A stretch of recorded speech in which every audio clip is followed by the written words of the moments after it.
आपण ज्याला म्हणतो त्रिविध पौर्णिमा, three fold full moon day, खूप महत्त्वाचा हा दिवस आहे आपल्यासाठी. कारण ह्या दिवशी तुम्हाला माहिती आहे सर्वांना की काय झालं होतं.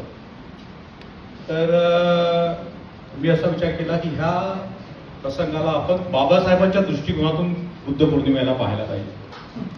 कारण बाबासाहेब आंबेडकरांनी ज्या प्रकारे बुद्ध पौर्णिमेला पाहिलं, जर आपण त्यांच्या दृष्टीतून आपण जर बुद्धाला आणि बुद्ध पौर्णिमा आपण कशी सेलिब्रेट करतो हे जर आपण बघितलं तर आपल्याला, मला वाटतं की फक्त आपल्यालाच नाही तर आपल्या समाजाला खूप मोठा फायदा होईल. आपल्याला असं वाटतं खूप लोकांना की बाबासाहेबांचा जो बुद्धांचा जो संपर्क होता तो 50 किंवा 40च्या दशकात आलेला असेल. पण मी जे रिसर्च केलं त्याच्यामध्ये मला एक गोष्ट जाणवली. सिद्धार्थ कॉलेजमध्ये बाबासाहेबांचे खूप सारे दस्तावेज आहेत आणि त्यांच्या हाताने लिहिलेल्या नोट्स आहेत. तर एक नोट अशी होती बाबासाहेबांनी लिहिलेली मराठीमध्ये की हु इज पांडुरंग, पांडुरंग कोण आहे. आणि त्या नोटमध्ये बाबासाहेब एक खूप महत्वाचा असा प्रसंग दर्ज करतात.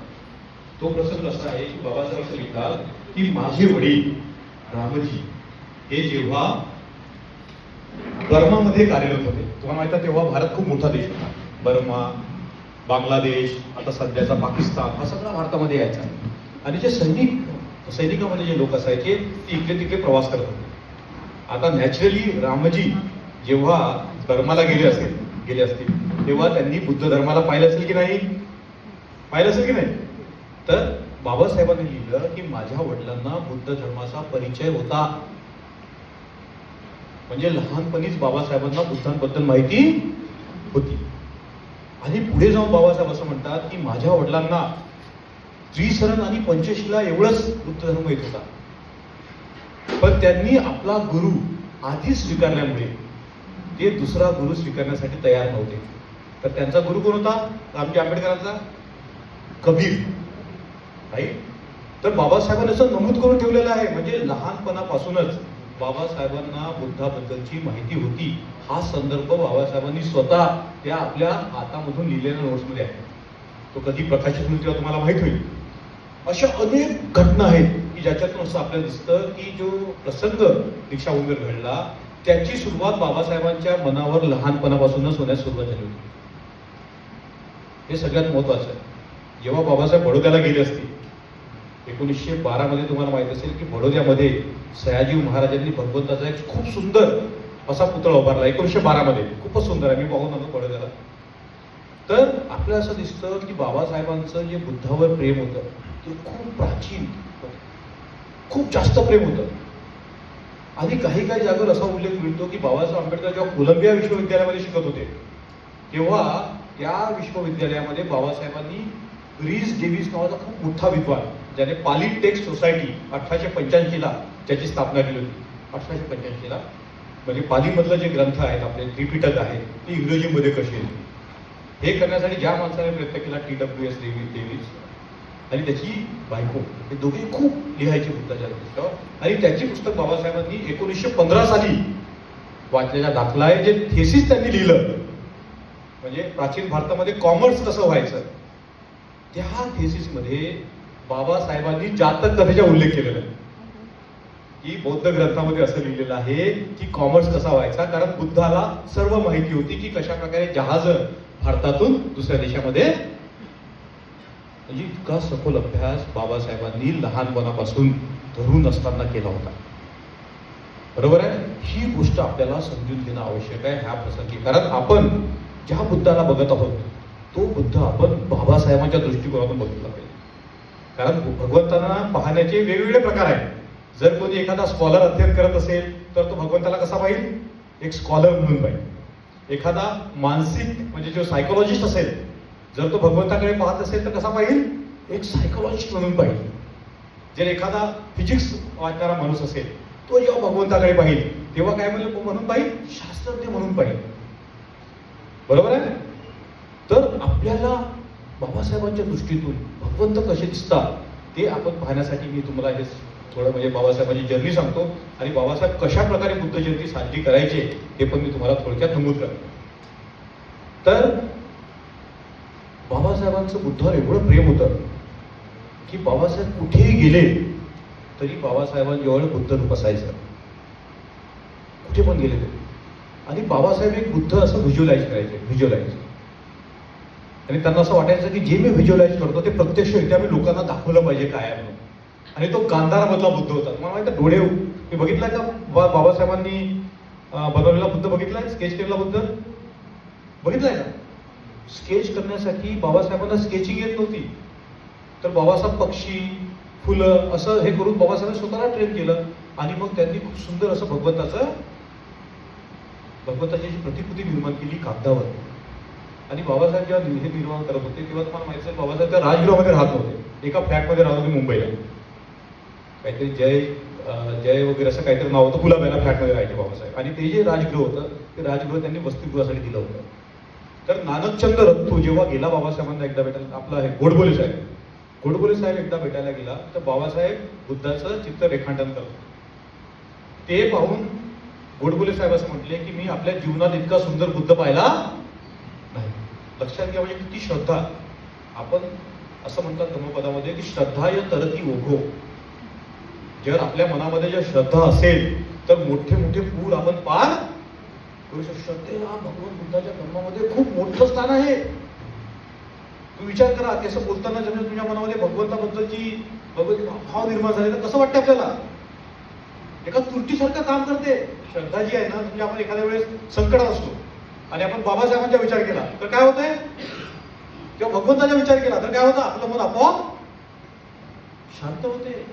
ज्याला आपण भक्ती संप्रदाय म्हणतो ना, त्याची सुरुवातच बुद्धापासून झालेली आहे. म्हणजे आपण बुद्धावर आपण अंधश्रद्धा करत नाही. आपली श्रद्धा जी आहे ती कशी असते, डोळस. बाबासाहेबांची श्रद्धा होती बुद्धावर, ती होती अतळ.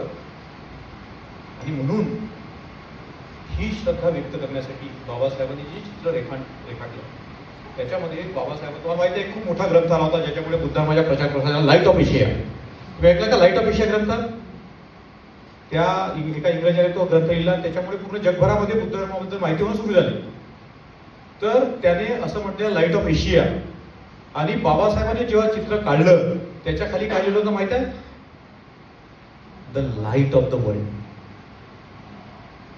The light of the world. फक्त एशियाचा लाईट नाही तर कसला प्रकाश?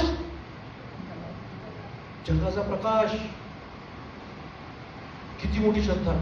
आणि बाबासाहेब बुद्धांबद्दल बोलताना कधी पण जेव्हा बाबासाहेब बुद्धांबद्दल बोलायचे त्यांच्या डोळ्यातून आनंद अश्रू यायचे, कधी पण. आणि बाबासाहेब बुद्धांबद्दल बोलताना मला सम्राट अशोकाने जेव्हा शिलालेख लिहिले त्याच्यामध्ये त्याने उल्लेख करून ठेवलेला आहे माझा बुद्ध. कुठला बुद्ध? म्हणजे हे जे महान लोक असतात ते बुद्धांना आपलं काय करतात, वैयक्तिक करून घेतात, माय बुद्ध. आणि तसंच बघितलं तर असा उल्लेख आपल्याकडे आलेला आहे की बाबासाहेब एकदा असंच बुद्धाबद्दल बोलत होते आणि असं बोलत असताना बाबासाहेब उठले आणि त्यांच्या डोळ्यात अश्रू होते. आणि ते अश्रू असताना बाबासाहेब म्हटले my Buddha was so great, my Buddha was so great. माझा बुद्ध किती महान होता, माझा बुद्ध किती महान होता. श्रद्धा. आता बाबासाहेबांसारखा विद्वान हा पूर्ण जगात झालेला नाही असं माझं म्हणणं आहे. इकॉनॉमिक्स मध्ये जेवढं बाबासाहेबांनी ह्या देशाला दिलं, ह्या आर्थिक क्षेत्रामध्ये बाबासाहेब ह्या देशासाठी जे दिलेलं आहे, जे मोठे प्रकल्प पाहतो, जे आपण लेबर कायदे पाहतो, कुठला पण विषय घ्या, बाबासाहेबांनी भरघोस असं कार्य केलेलं आहे. मग तो अर्थशास्त्र असो किंवा सामाजिक शास्त्र कुठला पण. एवढा मोठा विद्वान माणूस की ज्याच्या लायब्ररीमध्ये किती हजार पुस्तकं होत्या? बाबासाहेबांच्या लायब्ररीमध्ये टोटल किती पुस्तकं होत्या? 50,000. किती? 50,000 पुस्तकं असणारा माणूस जो नेहमी ज्ञान साधना करायचा, तो माणूस शेवटी कोणाला शरण गेला? कोणा शरण गेला? बुद्धाला शरण गेला. फक्त इंटेलेक्च्युअली नाही तर पूर्ण आपल्या संपूर्ण तन मनाने भगवंताला बाबासाहेब शरण गेले. म्हणून आपण जेव्हा बुद्ध जयंती साजरी करतो सगळ्यात महत्वाची गोष्ट आपण जी केली पाहिजे ती म्हणजे आपण बुद्धाबद्दल न संपणारी श्रद्धा. आपली श्रद्धा भगवान बुद्धावर पूर्णपणे पाहिजे. आपण वेगवेगळ्या प्रकारचे आपण आनापानसती केली, राजेश भाऊ सांगत होते, तुम्ही ध्यान साधना केली. अशा खूप साऱ्या स्मृती आहेत, अशा खूप साऱ्या स्मृती आहेत.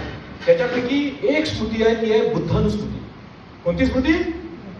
बुद्धानुस्मृती. जेवढी आनापानसती महत्वाची आहे, जेवढ्या वेगवेगळ्या सत्या महत्वाच्या आहेत, तेवढीच महत्वाची स्मृती कोणती आहे? बुद्धानुस्मृती. बुद्धाची स्मृती करणे. तुम्ही बुद्धाची स्मृती करून पहा. बाबा बुद्धाची स्मृती कशी करतो? कशी करतो बुद्धाची स्मृती? तर आपण बुद्ध रूपाला पाहतो. पहिले बुद्ध रूप नव्हते. आता मी, माझे बंधू कमलेश, आम्ही खूप भारतभरात फिरत असतो. आणि मला सांगतो, आता मी आंध्र प्रदेशच्या दौऱ्यावर आलो. आंध्र प्रदेशमध्ये असा कुठलाही गाव नसेल जिथे तुम्हाला प्राचीन स्तूप सापडणार नाही. तेलंगणामध्ये तीच परिस्थिती आहे. आजच्या बुद्ध पौर्णिमेला तुम्हाला सांगतो मी, एवढे अवाढव्य स्तूप भारतात होते, त्या सगळ्या स्तूपांची रोषणाई होत होती. तेव्हा इलेक्ट्रिक करंट नव्हता, पण काय करायचे, ते दिव्याने मोठे मोठे स्तूप पहाडासारखे ते असे दैदिप्यमान करायचे. अमरावतीमध्ये आम्ही जाऊन आलो, आंध्र प्रदेशमध्ये, तिथे जे स्तूप होते, ते स्तूपांना म्हणजे पूर्ण दिव्याने ते भरत होते. आणि एवढा मोठा स्तूप. जगाच्या पाठीवर जेवढी सिव्हिलायझेशन बुद्धाने तयार केली, बुद्ध धर्माने तयार केली, ती आतापर्यंत केली नाही, कोणीच केली नाही. तर सांगण्याचा उद्देश असा आहे की जेव्हा आपण अशा प्रकारे बाबासाहेबांच्या दृष्टीतून आपण बुद्धाकडे पाहतो, तर आपण आपल्या जीवनामध्ये एक स्मृती कायम केली पाहिजे. ती म्हणजे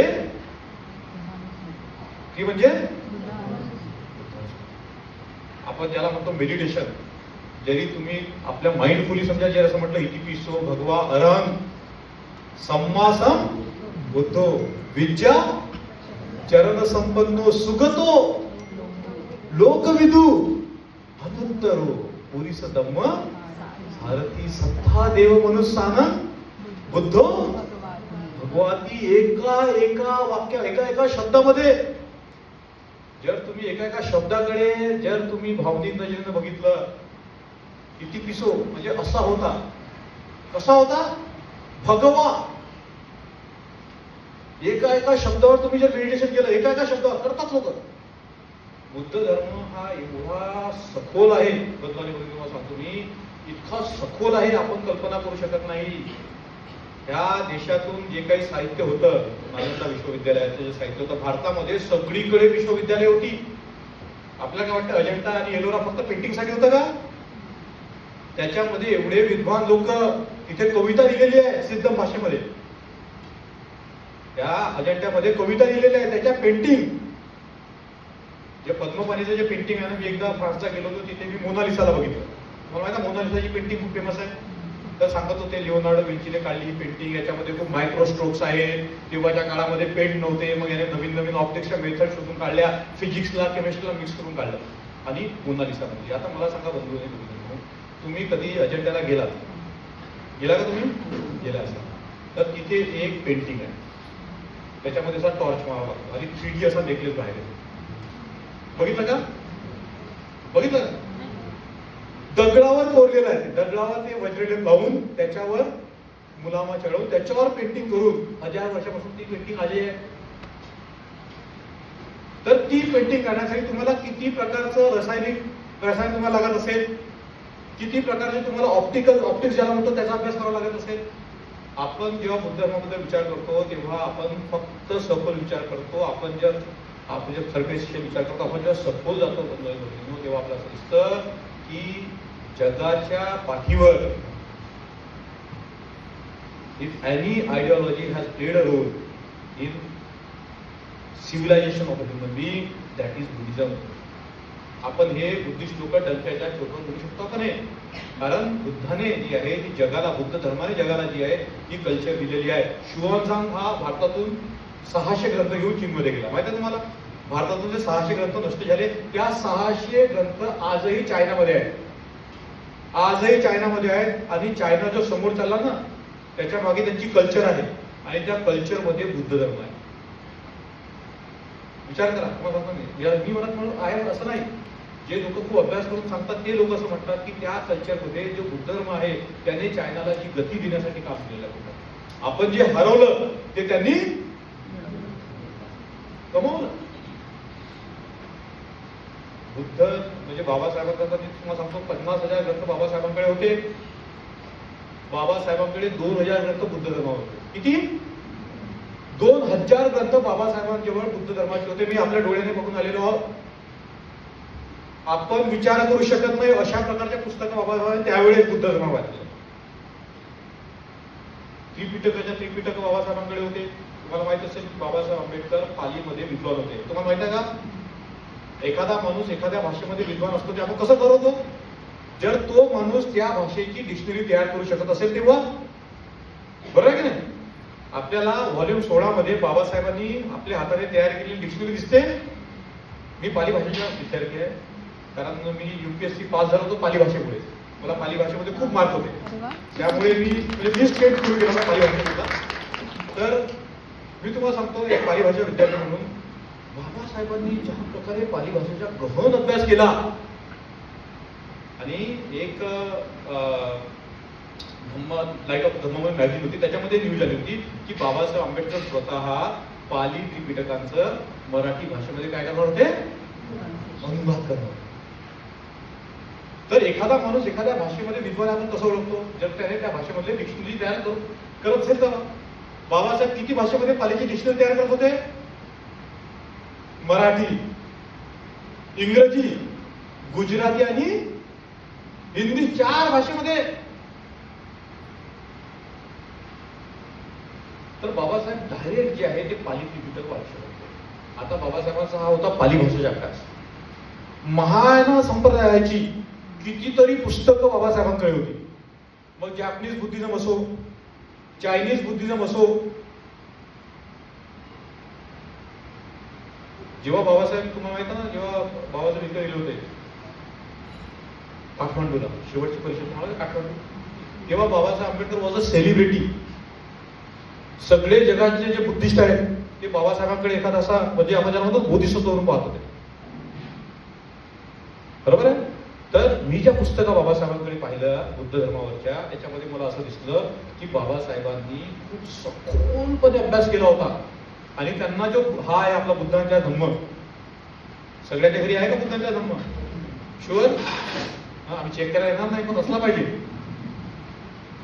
हा ग्रंथ आहे, हा बाबासाहेब वेगळ्या पद्धतीने मांडणार होते. बाबासाहेबांना वाटायचं की त्याच्यामध्ये पिक्चर्स असले पाहिजे, आणि ते पिक्चर्स कुठल्या पुस्तकाप्रमाणे असतील त्या पुस्तकाचा उल्लेख पण आहे. एका पानावर किती हे असतील, ओळी असतील, ते पण बाबासाहेबांनी नमूद केलेलं आहे. 36 ओळी असल्या पाहिजे. विचार करा, तुम्ही असे सपोज श्रद्धा आणि बाबासाहेबांच्या दृष्टिकोनातून बुद्धाकडे पाहतो तेव्हा पहिली गोष्ट आपल्या मना अंतःकरणामध्ये उमलली पाहिजे ती म्हणजे काय? श्रद्धा. आणि हे लक्षात ठेवा, वाक्य श्रद्धाय तरसी ओहो. आपण खूप घाबरतो इकडच्या गोष्टींना तिकडच्या गोष्टींना, आपल्याला ते एवढे संकट येतील तेवढे संकट येतील. घाबरण्याची गरज नाही. बाबासाहेबांपेक्षा जास्त संकट या जगाच्या पाठीवर कोणीच पाहिले नसतील. पाहिले असतील का? पण बाबासाहेबांना कधीही चेहरा तुम्हाला दिसला का घाबरण्यासारखा? दिसला का? आपण बघितला का बाबासाहेब घाबरलेले आहेत किंवा असं आहे? कधी दिसला नाही. तर सगळ्यात श्रद्धा, आणि त्याच्यातून आपण शिकतो बुद्धानुस्मृती. म्हणून जेव्हा आपण म्हणतो की दिसतो, एक एक शब्द आपण आपल्या अंतःकरणातून म्हटला पाहिजे. कुठून म्हटला पाहिजे? अंतःकरणातून म्हटलं पाहिजे. फक्त मेकॅनिकल नाही, यांत्रिकदृष्ट्या नाही. 1923 मध्ये आपला रेफरन्स मिळतो बुद्धाचा याच्यामध्ये नायक मध्ये. तेव्हा बाबासाहेब असं म्हणतात की अस्पृश्यतेचा कलंक मिटवणारा जर कोणी महापुरुष असेल तो बुद्ध आहे. तो कोण आहे? बुद्ध, असं बाबासाहेब लिहितात जन्मदिवस याच्यामध्ये. तर मी असं तुम्हाला अनेक उदाहरण देऊ शकतो बाबासाहेबांच्या बुद्धाबद्दलच्या श्रद्धेबद्दल. खूप उदाहरण आहे, खूप उदाहरण आहे बाबासाहेबांच्या. म्हणजे 56च्या पहिले, 30च्या दशकामधले आहे, 40च्या दशकामधले आहेत, 50च्या दशकामधले आहेत, खूप उदाहरण आहेत. तर बाबासाहेब आंबेडकर जयंती कशी सेलिब्रेट करायची हे आपण पाहिलं पाहिजे. खूप सुंदर पत्र 56चं मला मिळालेलं आहे. तुम्ही बघितलं का माहिती आहे? त्या याच्यामध्ये बाबासाहेबांनी दादासाहेबांना पत्र लिहिलेलं आहे. पत्रामध्ये विषय वेगळा आहे, पण शेवटी त्यांनी एक टीप दिलेली. ते म्हटले की ह्या बुद्ध जयंतीला मी आपल्या गरीब महिलांना साड्या वाटण्याची, दान करण्याची माझी इच्छा आहे.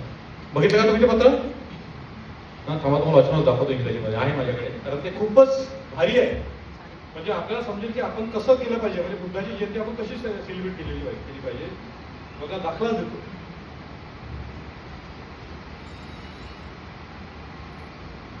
पहा, आणि आणि बुद्ध जयंती साजरी करताना आपण सगळ्यांनी हेच केलं पाहिजे.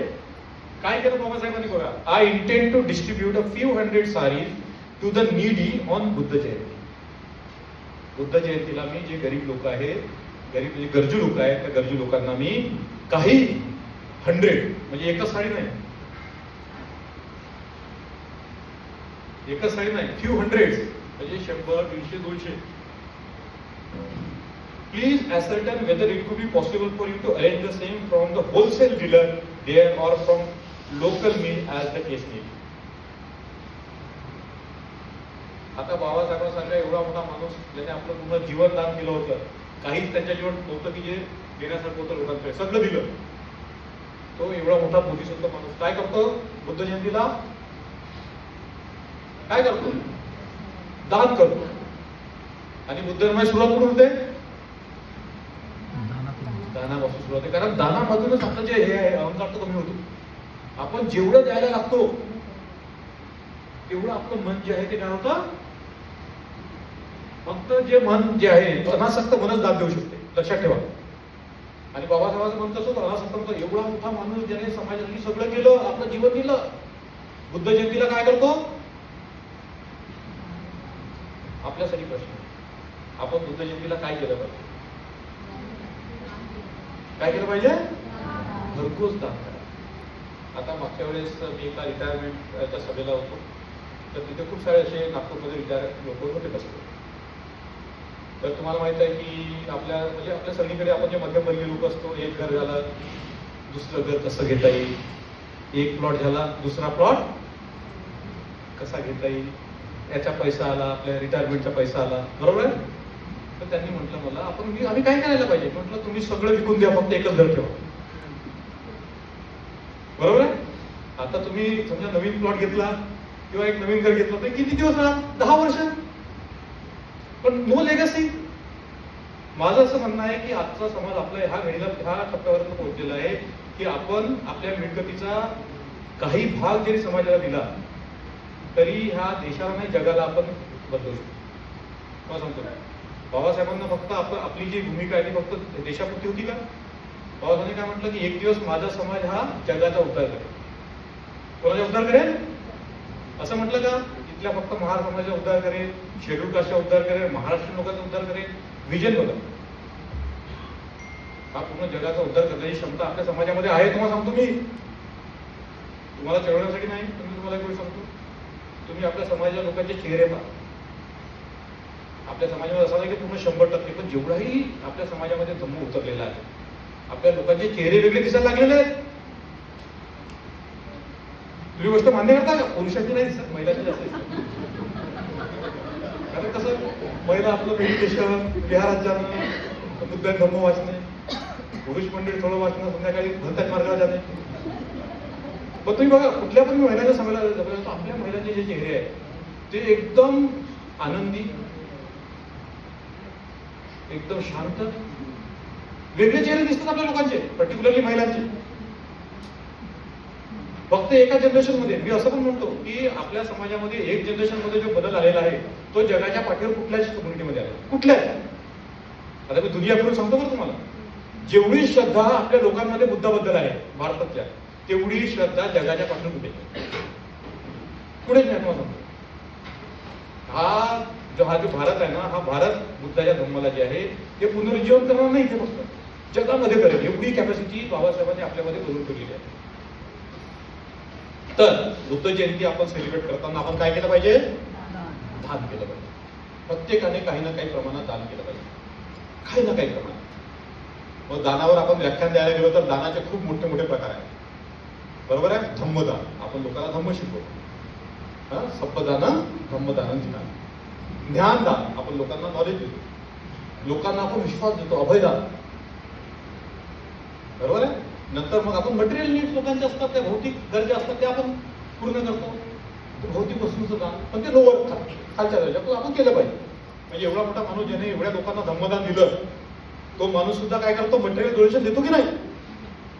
तर आपण बाबासाहेबांकडून एक गोष्ट शिकली पाहिजे बुद्ध जयंती सेलिब्रेट करताना, की आपण आपल्या समाजाने दान देणं सुरू केलं पाहिजे. बाबासाहेबांसाठी आपण बाबासाहेबांचे अनुयायी आहोत की ना? अनुयायी असणं म्हणजे काय होते? त्यांचे अनुकरण करणे. आता एवढ्या मोठ्या माणसाच्या आपण एवढं मोठं अनुकरण करू शकत नाही. शेकडो साड्या आपण देऊ शकत नाही, एक तर देऊ शकतो. आता आपण जर आपला वॉर्डरोब खोलला त्याच्यामध्ये कितीतरी साड्या दिसतील. आता मला ते एक जोक बघितला तर एक म्हणजे असं रील्स येतात खऱ्या. तर एक रील्स अशी आली होती की एक पती आपल्या घरी येतो नवीन याच्यामध्ये साडी घेऊन आणि आपल्या त्याची बायको रील बघत असते. तर ते एकदम खुश होते, वा नवीन साडी घेऊन नवीन साडी. मग फ्लॅशबॅक मध्ये दाखवतो की तो त्या दिवशी सकाळी तिच्याच वॉर्डरोब मधून एक न घातलेली साडी घेऊन तिला देतो. बघितली का तुम्ही रील? म्हणजे त्या बाईला हेही माहित असतं तिच्या याच्यामध्ये किती साड्या आहेत. मला वाटतं तुमच्यापैकी बऱ्याच लोकांची तीच परिस्थिती असेल.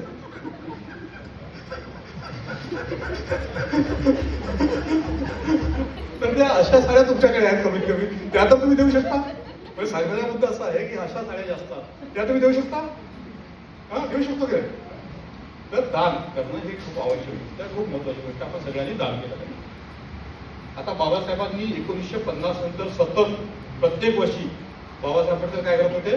बुद्धाची जयंती साजरी करत होते. लक्षात घ्या, 1950 पासून बाबासाहेब आंबेडकर 1956 पर्यंत प्रत्येक वर्षी बुद्धाची जयंती साजरी करत होते. आणि त्या जयंतीला दिल्लीमधून त्यांनी सुरुवात केली 1950 मध्ये 30,000 लोक होते. किती लोक होते?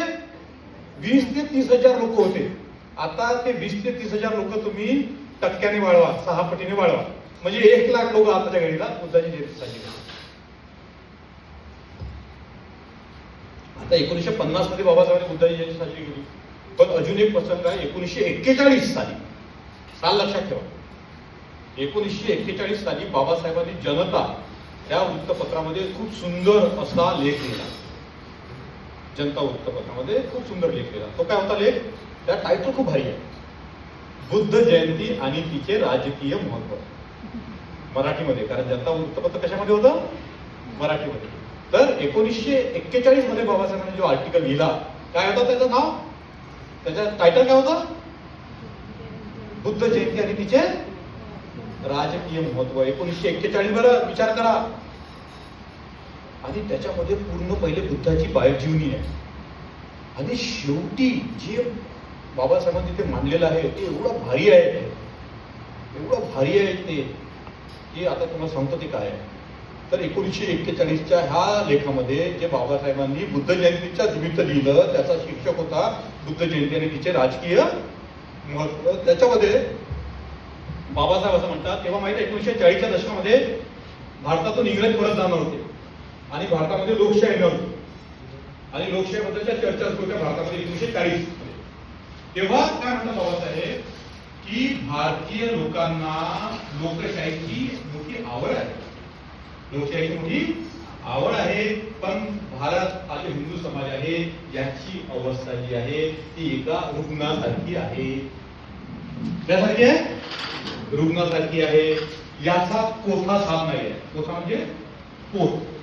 त्या समाजाचा जो कोठा आहे किंवा पोट आहे तो पोट साफ नाही असं बाबासाहेब म्हणतात.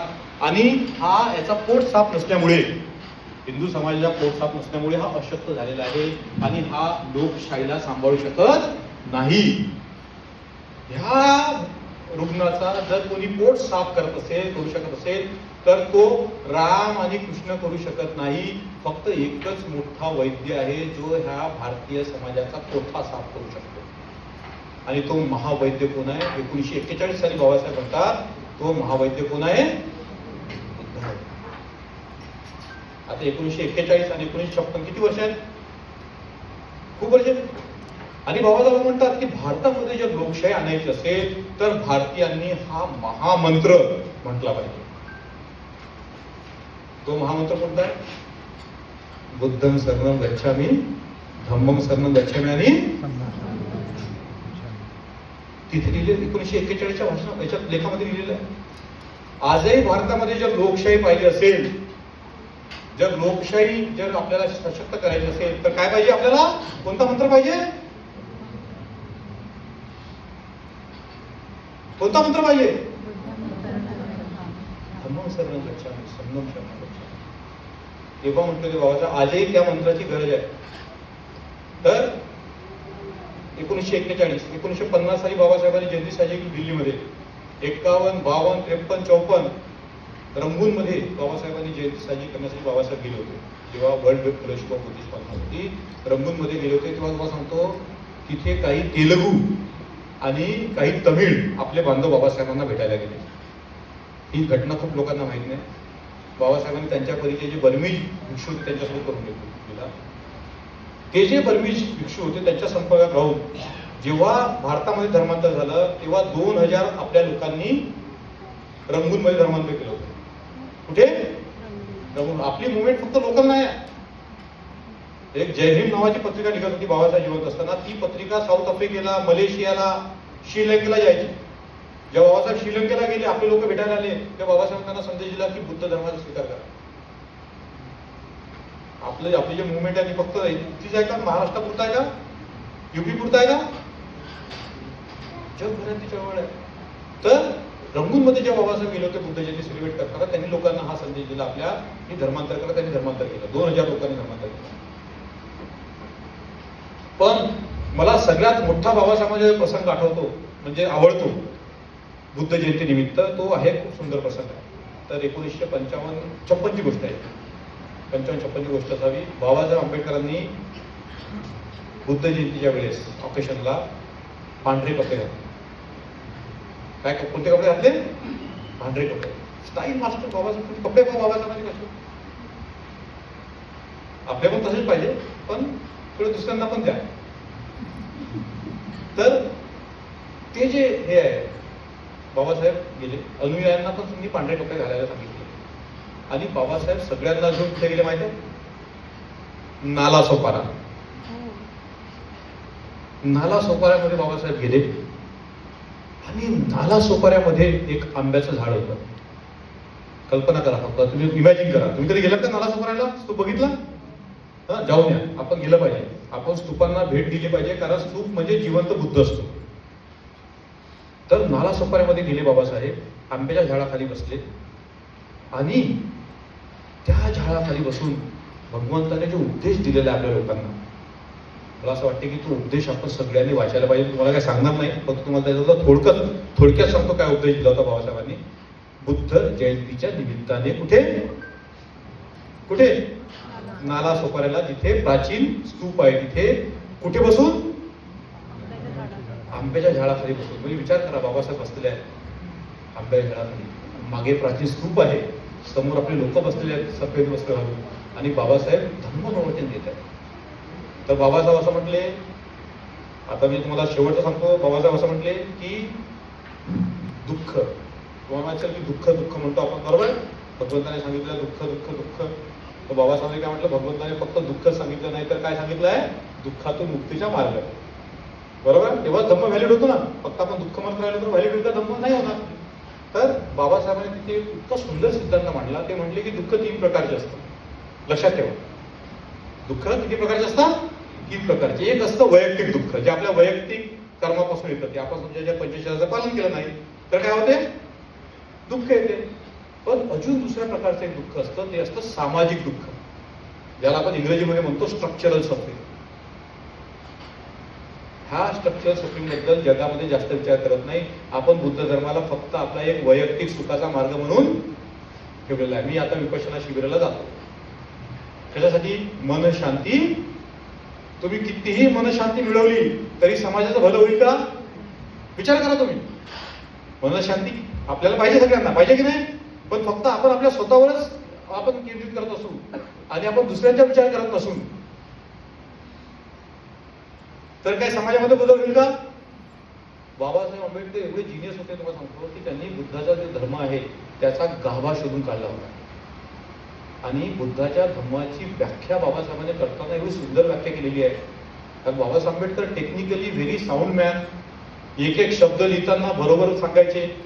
आता काही लोक सांगतात जे भाषेचा अभ्यास करतात विद्वान, ते असं सांगतात की बाबासाहेब आंबेडकरांनी मोठ्या मोठ्या थेऱ्या कमी शब्दात कसं मांडायचं यांचं त्यांना तंत्र अवगत होतं. तुम्हाला त्याचं उदाहरण देतो मी. आपण ज्याला म्हणतो जाती प्रकार, बरोबर आहे? तर तेव्हा कोणीच अभ्यास केला होता असा म्हणजे टेक्निकली. बाबासाहेबांनी खूप सोप्या शब्दामध्ये जात काय सांगितलं, खूप सोप्या शब्दामध्ये. आपण ज्याला म्हणतो इनइक्वॅलिटी, पण जी हे असते कास्ट सिस्टम असते ती असते ग्रेडेड इनइक्वॅलिटी. प्रत्येक समाजामध्ये ग्रुप असतात, हाय, लो, रिच आणि पुअर. पण भारतामध्ये कसं असतात, कसे आहेत लोक, हायेस्ट, हायर, हाय, लो, लोअर, लोएस्ट. बरोबर आहे. याच्यामध्ये पण अजून सब कॅटेगरायझेशन आता सुरू आहे ना, सुद्धा सब कॅटेगरायझेशन, त्याच्यामध्ये पण सब कॅटेगरायझेशन. आता एवढी कठीण संकल्पना बाबासाहेबांनी कशी मांडली माहिती, 2 शब्दामध्ये, 4 शब्द. Salute above, kick below. विचार करा बरं, हे एवढं मोठं आपण सामाजिक जे तथ्य आहे ते कमी शब्दात मांडून लोकांना सांगणं. काय म्हटलं बाबासाहेब, सॅल्यूट अबाव, वर चला खाली ला. मग आपण काय करतो, प्रत्येकाला वाटते की माझ्यावर कोणतरी आहे आणि प्रत्येकाला वाटते माझ्या खाली कोणीतरी आहे. तर आपण काय करतो, जो आपल्या खाली असेल त्याला काय करतो आपण, आणि वर दिसला तर सलाम करतो. किती म्हणजे 4 शब्दामध्ये बाबासाहेब सांगितलं व्हॉट इज कास्ट सिस्टम. अजून सांगितलं ascending scale of reference, descending scale of content. जेवढे वर जातो तेवढा आदर वाढत जातो, जेवढे खाली जातो तेवढा अनादर. विचार करा, हे एवढं मोठं शास्त्र, एवढी मोठी थिअरी कमी शब्दामध्ये मांडणं, त्यासाठी खूप जिनियस लागतो. जेवढून तुम्हाला बंधन बघून बुद्धाने त्याला धम्म आहे की बाबासाहेबांना जे जे जीव ठेवलेलं आहे आपल्यासाठी, एक एक वाक्य हा सोन्यापेक्षा महाग आहे, हा सोन्यापेक्षा मूल्यवान आहे एक एक वाक्य. कारण याच्यातून आपल्या मानवाच्या मुक्तीसाठी मार्ग निघतो. बरोबर आहे. तर मुद्दा असा आहे सांगण्याचा हा की आपण जेव्हा बाबासाहेबांकडे पाहतो तेव्हा बाबासाहेब एक एक शब्द जे आहे ते एक एक शब्द जे आहे ते खूप विचार करून आपल्याला देतात. मग बाबासाहेबांनी जेव्हा बुद्ध धर्माचा एवढा सखोल अभ्यास केलेला आहे, खूप सखोल अभ्यास केलेला आहे, तुम्हाला असं कुठलंच मिळणार नाही बाहेर, जे म्हणजे तुम्हाला प्रश्न तुमच्या मनात निर्माण झाला त्याचे उत्तर तिथे मिळणार नाही असं होऊ शकत नाही. आणि त्या ग्रंथामध्ये बाबासाहेबांनी आपल्यासाठी एवढा सगळा मोठा मार्ग निर्माण केलेला आहे की आपली जी मुक्ती आहे ती सहज होऊ शकते जे आपण बाबासाहेबांच्या मार्गाने गेलो तर. बाबासाहेब असं म्हणतात की फक्त वैयक्तिक दुःखासाठी बुद्ध धर्म नाही, तर सामाजिक दुःख निवारण्यासाठी सुद्धा बुद्धाचा धर्म आहे. आणि जे जे काही दुःख अज्ञान देतात ते पण दुःख मिटवण्यासाठी बुद्धाचा मार्ग आपल्याला कामाला येतो. मी तुम्हाला असं सांगतो, कारण का आता आपल्याला आपल्या समाजाची प्रगती करायची तर आपल्याला बाबासाहेबांच्या दृष्टीतून बुद्धाकडे पाहिलं पाहिजे. आपण काय करतो, फक्त बुद्धाला एकाच दृष्टीतून पाहतो. कुठल्या दृष्टीतून, समाधी मार्गातून. समाधी केली पाहिजे कारण आर्य अष्टांगिक मार्गाचा तो एक भाग आहे. पण फक्त आपण समाधीच करत राहिलो आणि ऍक्शन केली नाही तर काय. लक्षात घ्या, समाधी तुम्हाला इनेबल करते कशासाठी, टू डू द ऍक्शन. लक्षात घ्या मी काय म्हणतो ते. समाधी महत्वाची आपण केली पाहिजे, आपलं मन जे आहे साफ पाहिजे, आपलं मन क्लिअर पाहिजे. पण कशासाठी, टू ट्रान्सफॉर्म द वर्ल्ड. म्हणून बाबासाहेब काय म्हटले, the greatest thing that the Buddha has done is to show the world that the world can be transformed only through the reformation of the mind of the man and the mind of the world. भगवंताला निर्वाणाची प्राप्ती झाली आजच. भगवंत बसले आले का तिकडे, भगवंत बसले आले का. काय केलं भगवंताने, पायपीट केली. भगवंतासारखा पूर्ण म्हणजे पृथ्वीवर इतका चालणारा माणूस, घुमक्कड माणूस आपण पाहिला नसेल. एका जागेवर बसत होते का भगवंत. बाबासाहेब कधी एका जागेवर बसले दिसले का तुम्हाला. आता आम्ही तिकडे गेलो होतो, तिकडे एक गाव मिळालं आम्हाला गुढीवाडा. त्या गुढीवाड्यामध्ये कुठलं तरी गाव ते आंध्र, तिथे बाबासाहेब जाऊन आले 1940 ला. कुठलं गाव ते, राजस्थानमध्ये किती गावं, युपी मध्ये किती गावं, महाराष्ट्राच्या प्रत्येक गावामध्ये गेले बाबासाहेब. लक्षात घ्या मी काय म्हणतो. तर हे जे बाबासाहेबांनी आपल्याला सांगितलेलं आहे तो मार्ग अतिशय महत्वाचा आहे की फक्त आपल्या स्वतःवर कार्य करून होणार नाही, तर आपल्याला आपल्या लोकांसाठी कार्य केलं पाहिजे. म्हणून बाबासाहेबांनी जी बुद्धाच्या धर्माची व्याख्या जी केली ती अशी केली, चरत भिक्खवे चारिकम बहुजन हिताय बहुजन सुखाय आत्तानुहिताय लोकानुकंपाय. आपण फक्त बहुजन हिताय बहुजन सुखाय म्हणतो, पण हा जो शब्द आहे सगळ्यात महत्वाचा शब्द आहे. ज्याच्याशिवाय बहुजन हिताय बहुजन सुख होऊ शकत नाही तो आहे अनुकंपा. आता प्रचलित मराठी भाषेमध्ये अनुकंपाचा अर्थ काय होतो, कोणावर दया करणे. पण पाली भाषेमध्ये अनुकंपाचा अर्थ खूप वेगळा आहे. अनुकंपा, कंपन म्हणजे व्हायब्रेट, म्हणजे लोकांसोबत व्हायब्रेट होणे.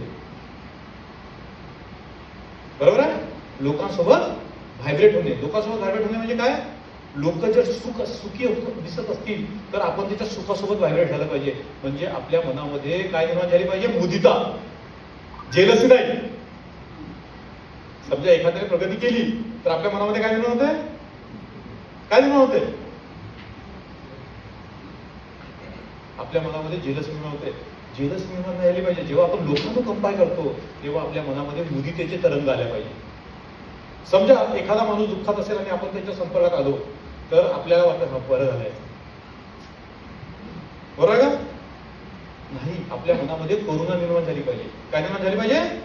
करुणा. करुणा शब्द हा खूप चमत्कारिक शब्द आहे. कर उन्हा. कर म्हणजे ऍक्शन आहे. उन्हा म्हणजे दुःख. दुःख पाहून आपण ऍक्शन करणे. दोन शब्द तुम्हाला सांगितलं, लक्षात ठेवा. कुठला? मुदिता आणि करुणा. हे मुदिता आणि करुणेला बुद्ध धर्मामध्ये म्हणतात समता. काय म्हणतात? समता. अजून तुम्हाला मी खूप डीपमध्ये घेऊन जाणार, थोडक्यात 10 मिनिटांमध्ये मग मी थांबणार. आणि अजून एक शब्द आहे, तो आहे मेत्ता. तुम्ही सगळ्यांनी ऐकला का शब्द मेत्ता? या मेत्ता शब्दाचा अर्थ आहे मे अत्ता. जसा मी तसा ते. बाबासाहेबांनी लिहून ठेवलेलं बरं, as I am so they are. कळलं का? मेत्ता म्हणजे काय? मे अत्ता. मी जसा मी तसा ते. आता समजा मी यांना समजलं की हे माझ्यासारखे आहे आणि समजा काही दुःखात असतील तर माझ्या मनामध्ये काय निर्माण होईल? करुणा निर्माण होईल. ह्या जर आनंदी असतील तर माझ्या मनामध्ये काय निर्माण होईल? मुदिता निर्माण होईल. आणि हे आपण विदाऊट डिस्क्रिमिनेशन केलं त्या अवस्थेला म्हणतात उपेक्षा. उपेक्षा म्हणजे उपेक्षा करायची नाही.